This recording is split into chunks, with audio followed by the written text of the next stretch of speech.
NewsRadio Season 5, Episode 18. The episode kicks off with WNYX already simmering in its usual low-level chaos. But things escalate quickly when an unexpected situation forces the entire staff into a high-pressure environment that exposes every single one of their quirks and insecurities. Dave walks in trying to maintain some sense of authority, but is immediately confronted with a problem that requires quick, decisive leadership. Something he wants to project but struggles to sustain as the situation spirals into something far more complicated than it initially seemed. Lisa, as always, tries to support him while also keeping operations moving smoothly. But her patience gets tested as Dave begins to overthink every decision, turning what should be a manageable issue into a drawn-out ordeal filled with hesitation and second-guessing. Meanwhile, Bill, completely unfazed by the tension, treats the entire situation like a source of entertainment, making inappropriate jokes and delivering commentary that somehow manages to both irritate and amuse everyone around him. Joe takes a more confrontational stance, openly criticizing Dave's inability to take control and pushing for more direct action, which leads to a series of sharp exchanges that highlight their fundamentally different approaches to problem solving. Matthew, caught in the middle as usual, tries desperately to be helpful but ends up making things worse through a combination of nervousness and misunderstanding, creating small disasters that pile onto the larger issue, while Beth observes everything with her signature eerie calmness, occasionally inserting oddly insightful remarks that cut through the noise in a way that makes everyone slightly uncomfortable. Catherine, never one to miss an opportunity, begins positioning herself as a more competent alternative to Dave, subtly undermining his authority while offering solutions that are just practical enough to gain traction. As the central conflict develops, it becomes clear that the problem facing the station is not just external but deeply tied to the group's inability to function cohesively under pressure, each character pulling in a different direction based on their personality, which turns coordination into an almost impossible task. Dave attempts to regain control by implementing a structured plan, assigning roles and setting clear expectations, but the execution quickly falls apart as no one fully commits to the system. Joe resists being told what to do, Bill ignores the plan entirely, Matthew misinterprets his responsibilities, and Catherine selectively follows instructions only when it benefits her. Lisa tries to act as the glue holding everything together, stepping in to mediate conflicts and keep things moving, but even she starts to feel the strain as the situation drags on without resolution.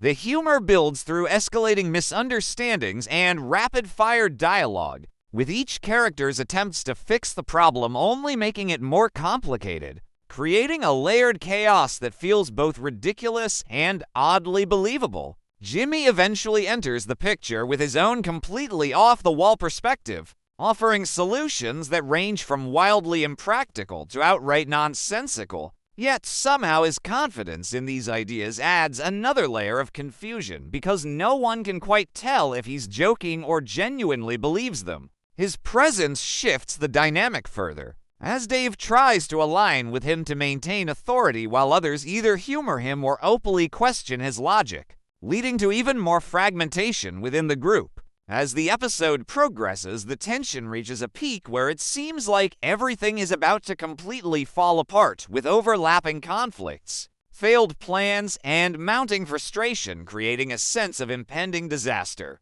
Dave finally reaches a breaking point where he has to confront not just the immediate problem but his own leadership style, realizing that his need for control is actually contributing to the dysfunction rather than solving it. This moment of clarity doesn't magically fix everything, but it does lead him to change his approach, shifting from rigid control to a more adaptive, collaborative style that allows each person to contribute in their own way, even if that way is inherently flawed. This shift begins to stabilize the situation, not by eliminating chaos, but by channeling it into something more productive. Joe grudgingly respects the change and becomes slightly more cooperative, Bill continues to be unpredictable, but ends up playing a surprisingly useful role simply by doing what he does best. Matthew finds a small moment of competence that boosts his confidence. Lisa regains her composure and helps guide the group toward a workable solution, and Catherine, seeing that Dave is no longer as easy to undermine,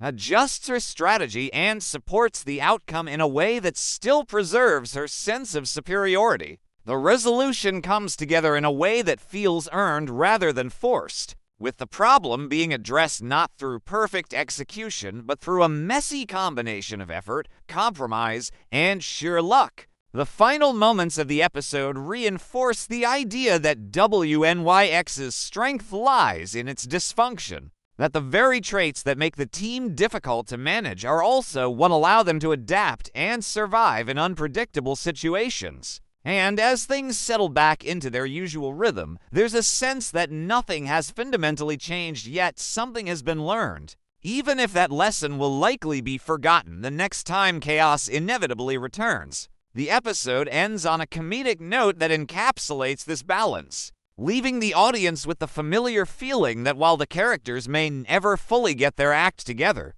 they somehow always manage to make it work in their own uniquely chaotic way, and just when it feels like the story has reached its natural stopping point. The episode keeps stretching that resolution in a very on-brand way by showing how quickly even a lesson learned starts to unravel the moment the pressure is gone, because Dave, now feeling slightly more confident in his new adaptive leadership style, tries to keep that momentum going, but immediately runs into the reality that flexibility can just as easily turn into a lack of direction if he isn't careful. So he starts hesitating again, not in the same rigid way as before, but in a softer, more uncertain way that makes everyone question whether anything has actually changed. Joe notices this almost instantly and calls it out with his usual bluntness, pointing out that Dave has basically swung from one extreme to the other, which sparks another round of tension, but this time with a slightly different tone, less explosive and more layered, as if both of them are aware that they're circling the same problem from different angles. Meanwhile, Bill continues to ride the wave of post-crisis energy by leaning even harder into his chaotic broadcasting style, now convinced that his unpredictability is somehow essential to the station's success, which leads to increasingly absurd on-air moments that blur the line between comedy and complete derailment. And while everyone complains about it, there's also an unspoken acknowledgement that he's not entirely wrong, because his antics do keep things lively in a way that a perfectly controlled environment never could. Matthew, emboldened by his earlier small win, starts trying to take more initiative, but because he lacks the experience to back it up, his attempts quickly become overreaches, creating new minor problems that echo the earlier chaos on a smaller scale, showing that growth for him isn't a straight line, but more like a series of awkward stumbles forward. Lisa, watching all of this unfold, finds herself in a complicated position where she appreciates Dave's effort to improve, but is clearly frustrated by how inconsistent that improvement is, leading to moments where she steps in more assertively, almost taking on a co-leadership role, which subtly shifts their dynamic and hints at deeper questions about balance in both their professional and personal relationship. Catherine, ever observant, picks up on these shifts and uses them to her advantage, not in a dramatic takeover sense, but in a quieter, more strategic way, positioning herself as the most consistently competent person in the room while everyone else fluctuates between extremes. And Jimmy, in classic fashion, interprets the entire sequence of events as proof that the station thrives on instability, doubling down on his belief that chaos is not just inevitable but desirable, which leads him to propose even more unconventional ideas for the future, none of which are fully embraced, but all of which add to the ongoing sense that WNYX operates on its own strange logic.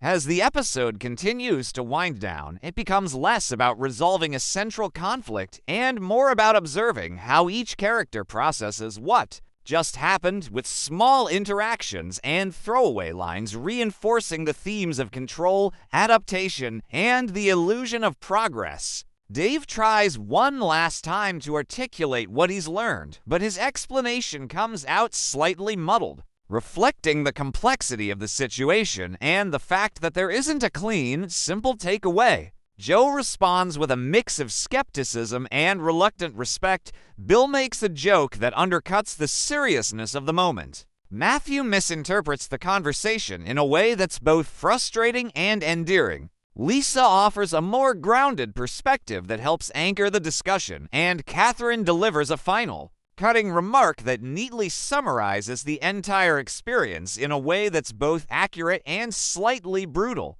The closing scene brings everyone back into a shared space, not perfectly aligned but not completely at odds either, capturing that delicate balance that defines the show, where dysfunction and cooperation coexist in a way that shouldn't work but somehow does. And the final beat leans into humor once again, reminding the audience that no matter how many lessons are learned or how many crises are navigated, WNYX will always return to its baseline state of controlled chaos, making each episode less about permanent change and more about the endlessly entertaining process of trying, failing, adjusting, and trying again in a workplace that refuses to be anything other than exactly what it is.